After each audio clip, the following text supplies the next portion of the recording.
Hi, everyone. Welcome to the Unscaled Travel Show.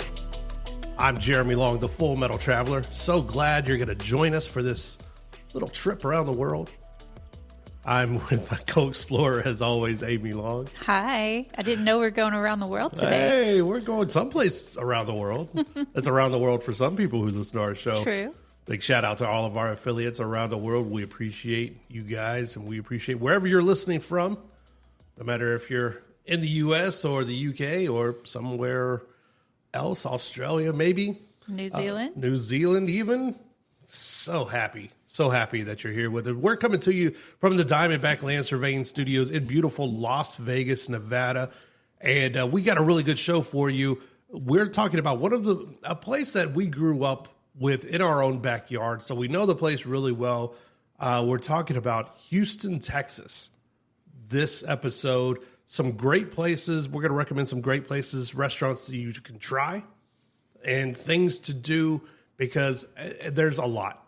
It's huge. Houston is a ginormous city. It is the fourth largest city in the United States, and that is talking about Houston proper. It's not even the Houston Metroplex. Right. All the communities around it, which Houston, if you've never been to Houston, we have to start it like that. It is a sprawling metropolis. Sprawling. I mean, you can drive literally from one end to the other, can take you hours, multiple And if hours. you miss your exit, you can't just get off at the next exit and hope you can just circle back around, because it doesn't work like that on Houston highways. Houston highways are just a modern marvel of confusion. Yeah. And they are the one constant beyond you in my life because they are always under construction. Always under construction. They've been under construction since I was a child, especially Interstate 10. Yep. And we grew up in a small town a couple of hours outside of Houston on the Louisiana border. And Interstate 10 runs from coast to coast here in the United States. And our part of Interstate 10 was always under construction. Yes, it was. It was if it wasn't under construction in Houston, it was getting to Houston. Yeah. At least 30 years that thing was under construction. So it's fun to talk about. But Houston itself is a beautiful, wonderful, vibrant city. It is really known for its culinary scene. It is also known, it is not only just gigantic, it is one of the most ethnically diverse cities and metro areas in the United States. At least 145 languages are spoken in its city limits, and 90 nations have council representation in the city. I didn't know that. I mean, I knew it was very diverse. That's one of the things that we miss about Houston is the diversity, especially when it comes to the food. You don't get that a lot of other places in the U.S. Just anything you want, food-wise, is there. But I didn't realize there were that many different nations represented in that one city. And really, it stems from, and I know you know this, but we're just talking here, but really it stems from its place in the world as far as energy. It is a huge refining port. It's a refining area, huge energy sectors for the United States and for around the world. The Port of Houston is a major port. And so a lot of business, both in Texas, and Texas has one of the largest economies in the entire world, but also just its place on the national level. So you can see why Houston has such major representation with countries everywhere. Going back a ways, it was founded in 1836. Wild West. Wild West stuff. I mean, that's... You're talking about the Battle of the Alamo, remember the Alamo and all that stuff in U.S. history, but also Sam Houston and San Jacinto and all of that fun stuff I love to talk about forever. But like I said, it has about 2.3 million people in Houston proper. That's the actual Houston city itself. Sits only behind New York, L.A., and Chicago as far as population's concerned. And Houston's size, again, itself, we always have to distinguish the city from the metro. Yeah. The city itself is 665 square miles. It is a huge, sprawling city. Okay.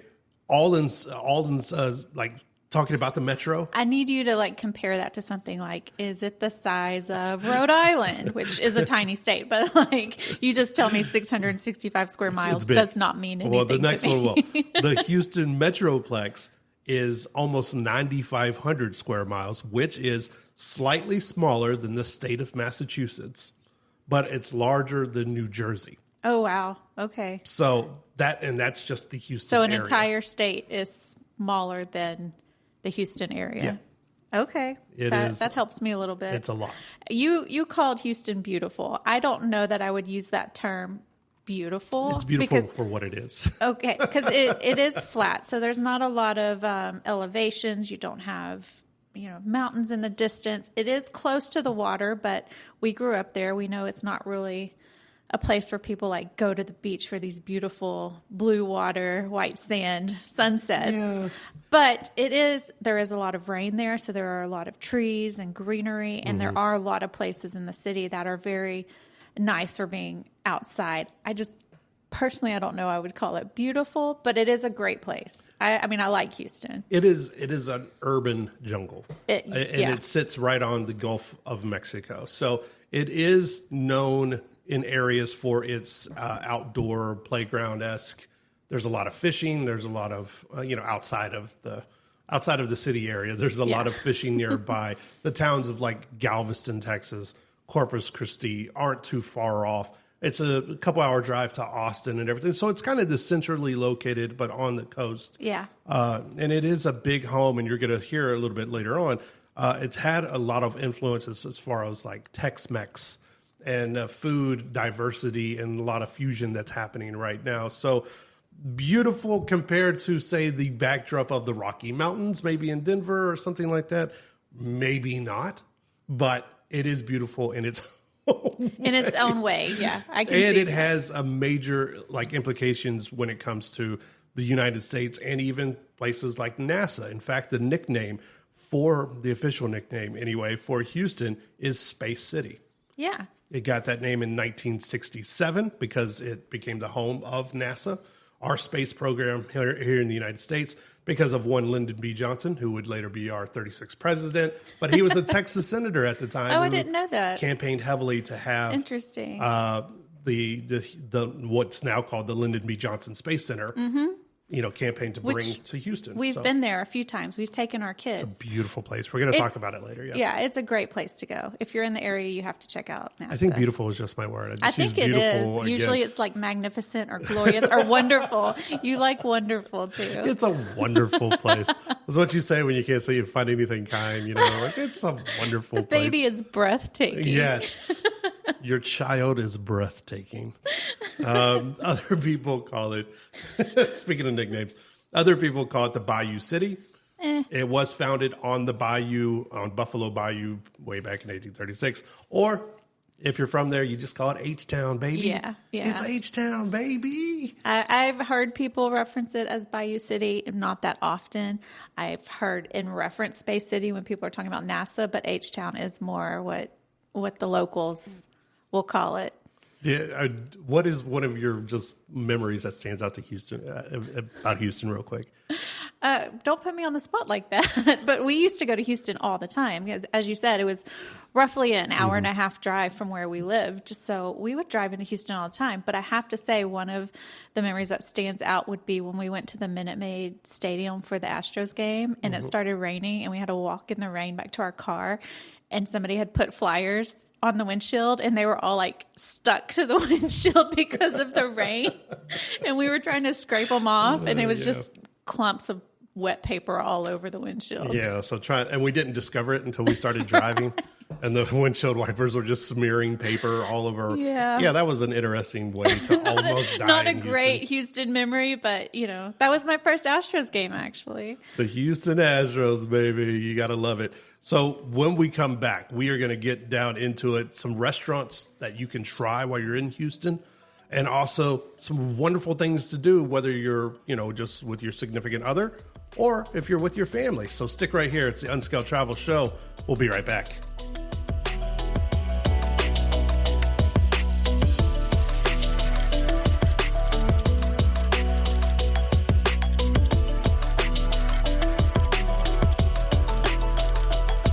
Unscaled Travel Show is brought to you by Diamondback Land Surveying. For all your land surveying needs, contact Diamondback Land Surveying at 702-823-DBLS.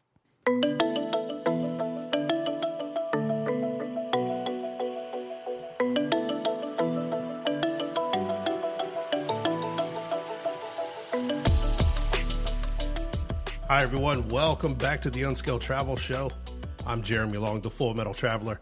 As always, you can catch our past episodes and interviews at fullmetaltraveler.com. We appreciate all you guys who like and share and subscribe to us either on Spotify or Apple Podcasts or wherever you download your podcast. You can find our episodes. We really do appreciate it. We're talking about Houston, Texas, wonderful places to eat and things to do. I'm with my co-explorer, Amy Long. Hi. And we are coming to you from the Diamondback Land Surveying Studios in beautiful Las Vegas, Nevada. Now, we moved to Las Vegas about 10 years ago now, but we grew up around, outside of the Houston area. We lived around there for about 30 plus years. You're aging us. Oh, my God, so much. And like most major cities, some of our favorites have come and gone, and some of them are still around, though. Places that we used to hit. And, of course, like every major city, things change, man. Right. And now there are new places that are getting these fancy James Beard Award nominations, a bunch of Houston restaurants. And like we said earlier, Houston has a reputation as a great culinary scene because of the diversity in the people. You have so much diversity when it comes to the food. And even then, like if you find a great Vietnamese or a Thai restaurant, you'll find all kinds of offshoots of, fusion restaurants. Right. And one we're going to talk about later as far as dinner is concerned. Even when it comes to like mixing some of these like Thai food mixed with Native American, like Choctaw. You tried that, I did. Yeah. And I will talk about that in just a little bit. Like you'll get some crazy flavors and it's so good. And it's just one of these beautiful cities. God, I said it again. You said it again. A nickel every time I say beautiful. It's just one of these great cities for if you are a foodie. Oh, yeah. It's one of these places that should be high on your list if you haven't already gone and tried it. And not just the trendy places, but also the places that have been killing it for a while. Which we're going to talk about some of those, too. Excuse me. We're going to start it off with breakfast.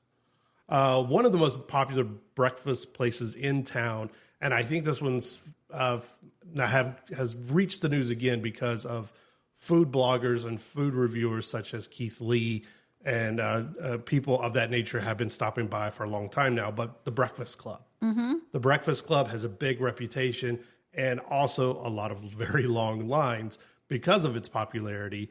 But they have like catfish and grits. It's like true Southern food. It is Southern United States food to the core.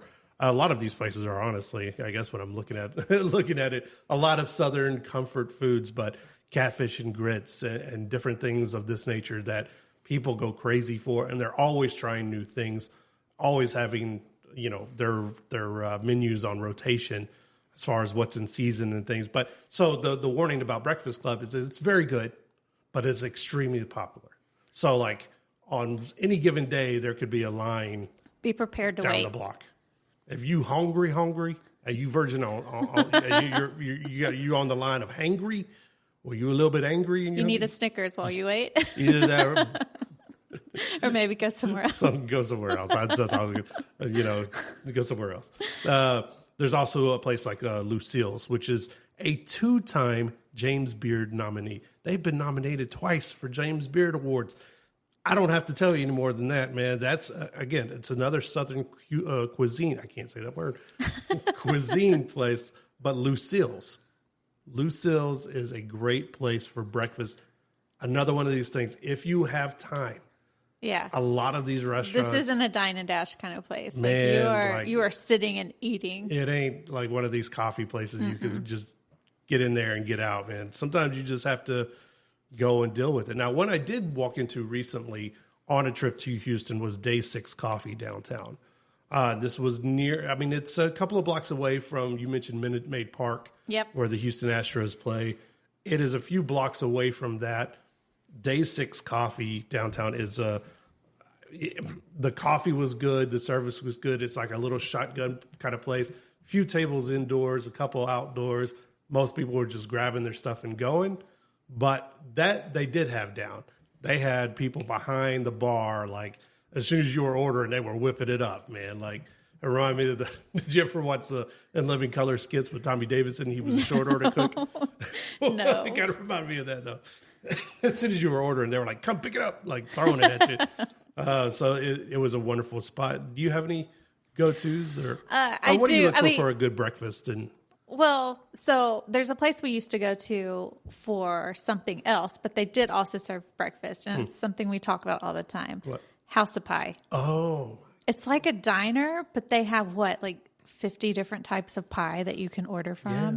So we would go and get pie in the evenings, but it's a diner. You can get anything. So people would always be in there eating, and then you finish every meal with a slice of your favorite pie. And it's not, they have plain pies, but then they got some fancy pies too. So I got some fancy pie. What was it was like black bottom something gooey pie? I don't know. It was amazing. It was like all chocolate.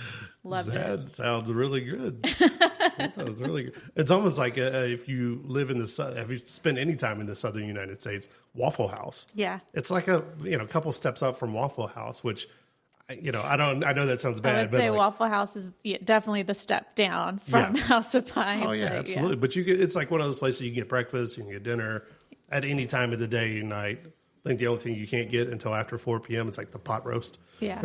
I don't know if that's true or not. And I think there's 2 locations in and around Houston. Yeah, but you got to go to the good one. You got to go, yes. And which one's the good one? I don't know. I don't know anymore. It's been too long. But people will definitely tell you. The cafeteria is Cambodian influenced with French designs and everything. Cafeteria. I can't even French wrap pastries. my head around what that is. French pastries with Cambodian flavors. That sounds right there. Like, yes, sign me up. Okay. And then just ship me off to Fat Camp. Because I'm going to eat all of that until I explode. One that has been around since 1956, honestly, and one we often have to educate people on is the original kolache shop. Oh, yeah. Yeah. And people are like, what are kolaches? What's a kolache? Mm-hmm. A kolache, I'm glad you asked. A kolache is a Czechoslovakian pastry. It's like a puff pastry filled with usually meat and cheese. But they serve it. We put our own Texas. We have spin on it. That a lot of people are surprised to learn that Texas has a huge German influence, Czech influence, in different parts of the state from where immigrants settled years and years ago. This is one of the things that we have popularized through Texas and, from these communities and everything is the kolache. Yeah. So you owe it to yourself to go to the original kolache shop. There's a lot of places now that offer kolaches, but this place has been around since 1956. It's on Telephone Road. That's where the original one is. But it's bare bones bakery, man. You're not going to find, it's not a lot of hoopla in there. It's just like, find what you want, get it ordered. Get in and get out. Get out of here, man. They got other I miss people to kolaches. serve. Right? You just can't find them in here in Vegas. My favorite was the ones that were made with biscuits. Not like a cookie biscuit, but like a bread biscuit. So good. If you're not getting hungry, just stick around. We got more for you, more restaurants to try, things to do in Houston. We are coming back.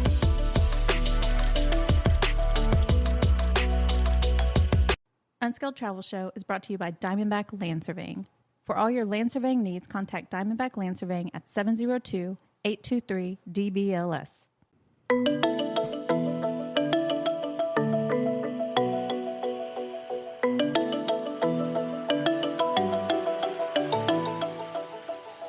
Hi, everyone. Welcome back to the Unscaled Travel Show. I'm Jeremy Long, the Full Metal Traveler. We're coming to you from the Diamondback Land Surveying Studios in beautiful Las Vegas, Nevada. Here with my co-explorer, as always, Amy Long. Hi. I'm looking at your hair standing straight up. Hey, man. It's the humidity, right? Speaking of humidity, we're talking about Houston, Texas. Wonderful places to eat and things to try while you're there. If you haven't been, you need to go. It's a huge city. It offers a whole lot. We gave you some wonderful breakfast places. Now we're going to talk a little bit about lunch and dinner before we move on here. Lunch spots, there's a ton. There's everywhere, but a few that kind of stand out. And of course, barbecue and Tex-Mex, and there's just so many different.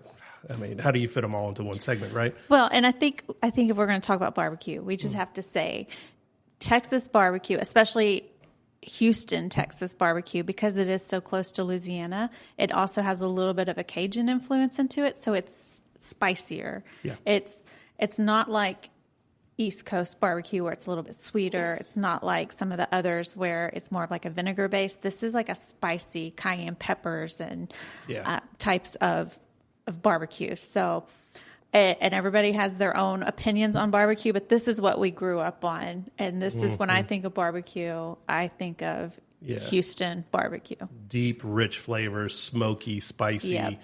That's Texas barbecue to me. Love it. Okay. And I will fight anyone who says otherwise. And so speaking of, one place that regularly ranks as some of the best spots in Texas by places like, by publications like Texas Monthly and really major Texas publications is Killen's. Killen's Barbecue, the OG location in Pearland. Pearland's a little small community that sits outside, southeast part of Houston. But Killen's Barbecue, they have a couple of different locations. I think there's one in the Woodlands that just sits just north.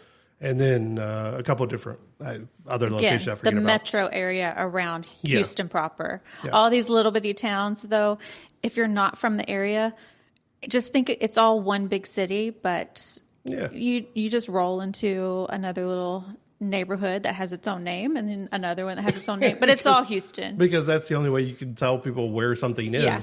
Otherwise, you're like, I don't know, just Google map it. So Killen's Barbecue, another one, an old school place we used to go to that's still open and doing business today, Good Company Barbecue. Yeah, it was a fun little vibe. They have, antlers on the walls, or you can sit outside at picnic tables, but great food. Good Company Barbecue, the one on Kirby. You got to mention the street name here. And then one I know you like on Westheimer, but this is more of a Tex-Mex spot. Oh, yes. So I love Tex-Mex.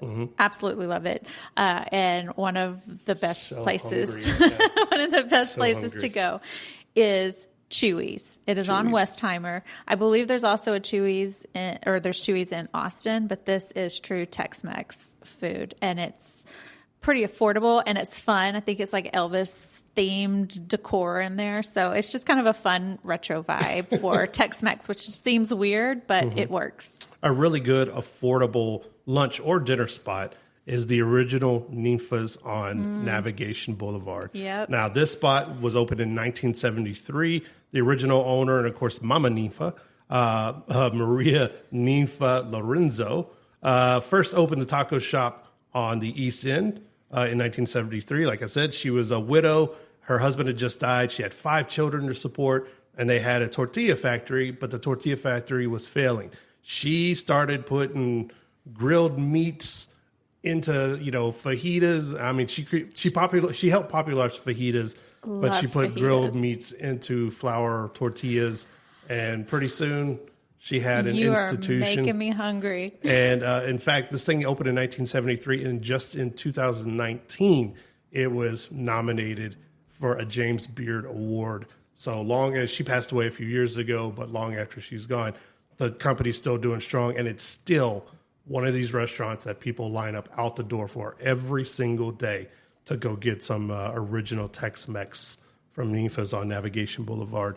A couple of places that we like that are just, they're a little bit more chains, but they're like this southern chains, like Papados, Papacitos. We mentioned House of Pies. You can go all, day, night, fine, whatever. So Papacitos is Tex-Mex. Papados, same parent company. It's seafood. If you say Papa's anything in the Houston area, people immediately know the restaurant family. And it's good. That's the great thing about it. You go to any of those restaurants and the quality stays pretty much the same, which is a problem for a lot of chain restaurants. But you earlier talked about the restaurant you went to without me, but the one that was the very interesting fusion that I just can't wrap my head around. Yeah, I mentioned the Preserve, and they spell it weird, but it's called the Preserve. It's in Kemah. Again, another one of these little small communities. So this is Chef David Skinner, who is Native American. He is from the Choctaw Nation of Native peoples. He has teamed up with the 2023 James Beard winner for Best Chef in, I think, Texas. I cannot say her name. They just call her Chef G. Okay. Chef G is from Thailand. They fuse Thai food with Native American Choctaw. They tell a story. It's a tasting that takes you all the way through time of like from the native peoples and how they prepared meals all the way to now like post-colonization of lands and now using spices and it's things. A history lesson in food? It's a history lesson in food. Huh. It is a beautiful, beautiful spot called The Preserve. And yes, I know I used beautiful again. That's more Nichols. You said wonderful with the one before that. It's incredible. I should say that what they have going on there. Another one is The Blind Goat, which sounds funny, not punny. I'm having trouble today. The Blind Goat on Long Point Road, which is on the northwest side of the city. It's Vietnamese fare, but it's from MasterChef winner Christine Ha. So you got a MasterChef winner if you watch reality TV. Mm-hmm. Her place called The Blind Goat is making all kinds of noise in Houston right now. Really? Okay. That's interesting. So, there you go. And we also, there's like places like Andiron, which they have a few locations across the United States, but they're not really like a chain. They're like independent restaurants. That's always, it's a live fire steakhouse. And then there's fun places that we've been to, like Vic and Anthony's. Vic and Anthony's, yep. Funny. Like, do you remember that? I do remember that. We were walking in, and all of a sudden, it was one of the times we went to Houston to see a baseball game. Like, you and I are not tall people. No, I'm sorry. not. We're just not. I just will never play in the NBA. And then I like look at you, and I look at these really tall dudes. That I'm like, these guys are abnormally We're walking in, tall. and they're walking out, and they hold the door for us to walk past them. So we have to walk past this line. Thank you, very tall people. I'm like, what the heck? And then I realized that at the time, and I forget what year it was, but it was the Houston Rockets. Like half the team. Half the NBA's Houston Rockets at that time were just holding the door for us and allowing us into Vic and Anthony's, which was a ton of fun. Like it was a great story. Yeah, I remember that night because that restaurant has kind of sort of like a chef's tasting area. You sit at a bar that's looking into the kitchen, and that's where we got to sit that night and watch them prepare people's food, which doesn't necessarily sound like it'd be cool, but I've never worked in the food industry. I found it very interesting. You also got a nice little scar that night. I did. That was a very eventful night. My fork was extremely hot and it burnt my arm. To this day, you got 3 little grill marks. 3 little tine marks on my arm. Right there. It's like a tattoo. People are like, oh, what's the significance of that? And you're like, burn. Yeah, it's a burn from a steakhouse. So, I mean, we've given you a lot of great spots. We hope you go check it out as far as for breakfast, lunch, and dinner. And even if you don't go with any of our suggestions, a quick look around online. I mean, you will find so many and any kind of fare that you want. Yeah, I mean, there's so many more places we've eaten and loved that we didn't mention. You can't get to them all. You can't get to them all, which is, I'm kind of disappointed, but I'm kind of hungry. But when we come back, we're going to give you some things to do when you visit H-Town. It's Unscaled Travel Show. We'll be right back.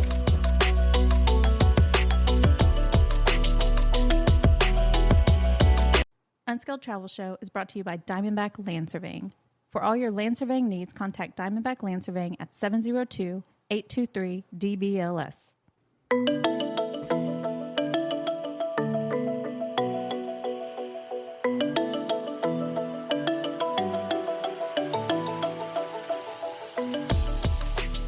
Hi, everyone. Welcome back to the Unscaled Travel Show. I'm Jeremy Long, the Full Metal Traveler, coming to you from the Diamondback Land Surveying Studios in beautiful Las Vegas, Nevada. Beautiful. With my not annoying at all co-explorer, Amy Long. We're talking about Houston, Texas, great places that you can eat. And now we're going to give you some things to do, whether you're just with your betrothed or with your family. Your not annoying spouse. Yes. Or if you just like, you ever seen those videos where they pick up random people and they're like, hey, you know what, today you're going to Disneyland with us. And they're like, oh. Who does that? Hey, man, I don't know. It's always heartwarming. Like I saw they went to a hotel. I don't know. This has nothing to do with it. Nothing to do with They went to a Houston. hotel and basically they asked the people in charge if they could take the maids, the people that clean the rooms. You know what? I've seen that. And it's like 4 or 5 of them, and they like start crying, and they're because they had never been to Disneyland, and they take them to Disneyland, and they have the time of their they bomb those ears, Mickey Mouse ears, and everything. Well, unfortunately, there is no Disneyland in Houston, but there is a lot of other things to do. And there was no way to transition from that, so there you go. No segue we could do. But there used to be a theme park in Houston that we loved, and it has been closed now for a while, but we used to go Astro World, which was a Six Flags theme park, and unfortunately it's gone, but It's sat directly across the street from the Astrodome. Yeah. Most people know the Astrodome because at one point it was the 8th wonder in the world, right? Muhammad Ali fought. That's what they called it. It wasn't actually, but that's what they called it because it was like the first like domed stadium. It was Muhammad Ali fought there, and the Astros played there, and blah blah blah. That's where the Battle of the Sexes took place. Billie Jean King. Awesome. All that. Yeah, it took place. Which that's not where the football team plays anymore. No, they don't play there, but it's right next door at NRG Stadium. Okay.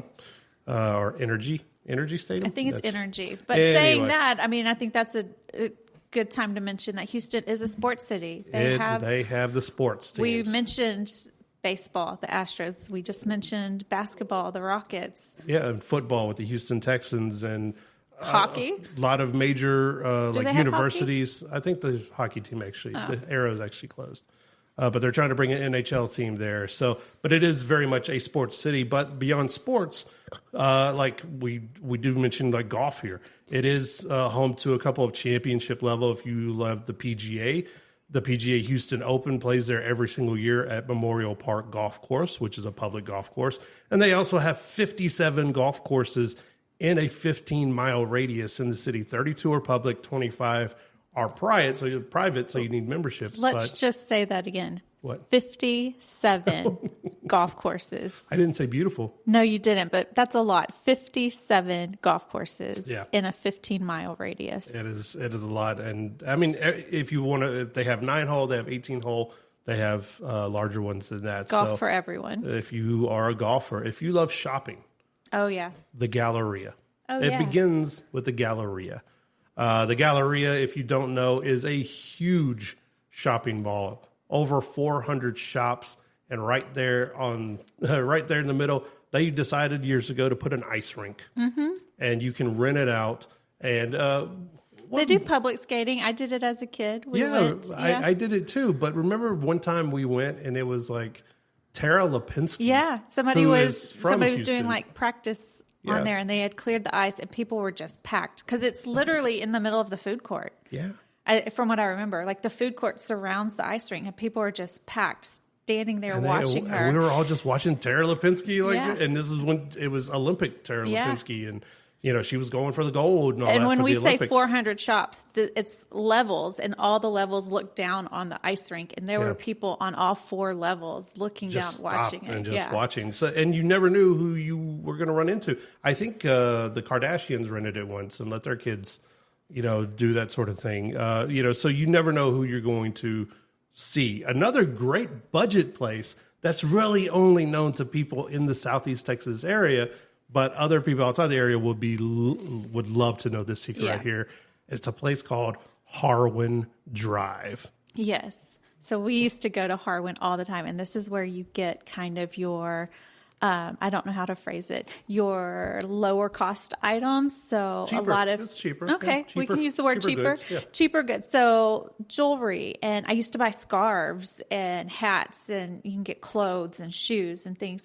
It's almost the place. A wholesale. Yeah, it's like a wholesale place. So they do sell everything wholesale, or will sell directly to the public, and it's a little bit more expensive. But pretty much anything that you might want, there is a store on Harwin that sells it. Yeah, and now it used to just be a street, and it is Harwin Drive and everything, but now it's like its own. It's called the Harwin Central Market. And it's almost like a designated area now, and it makes up of a couple of streets. So that's how big it's grown over the last, couple of decades. But Harwin Drive is a great place to find some bargains when it comes to, everyday stuff like scarves and jewelry and things like that. Very good secret to know right there.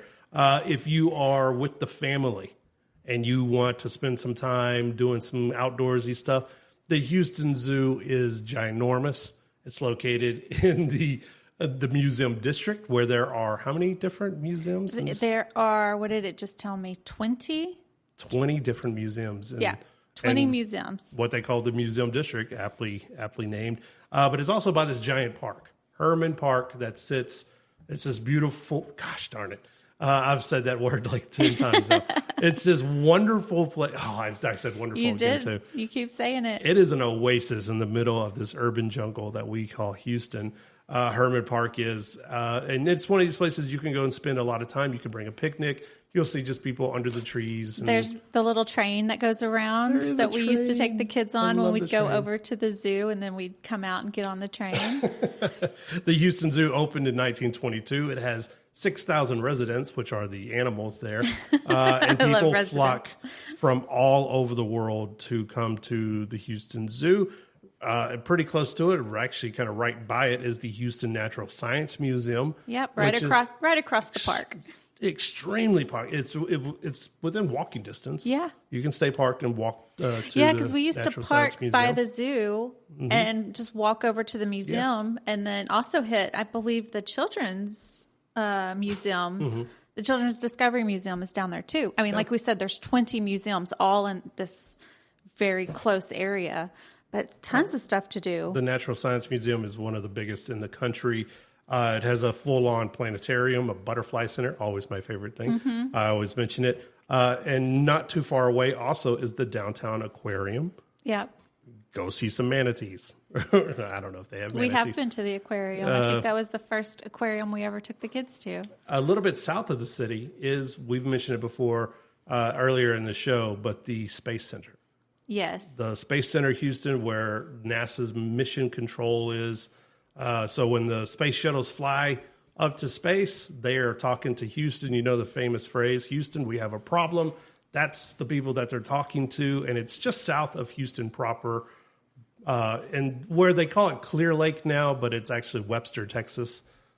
I guess you're getting too detailed for people. I think Clear Lake sounds better than Webster. I guess so. But I would say, though, like, if you're going to Houston, you want to see this stuff, get a city pass. Yeah. With that city pass, it is a little pricey per person, but you get to do, I can't remember how many. I think there's different levels to it, but almost every museum is on there. NASA's on there. A lot of the other places you can go are on there. You pay one flat fee and you can go to 4 or 6 or 8 of these places, and it really is worth it. We did that a few times for a weekend. So which, if you have a family, a bunch of kids or something like that, or it's an adult group or something, the city pass is going to save you some money. And you may wonder, like, what are you going to see at NASA?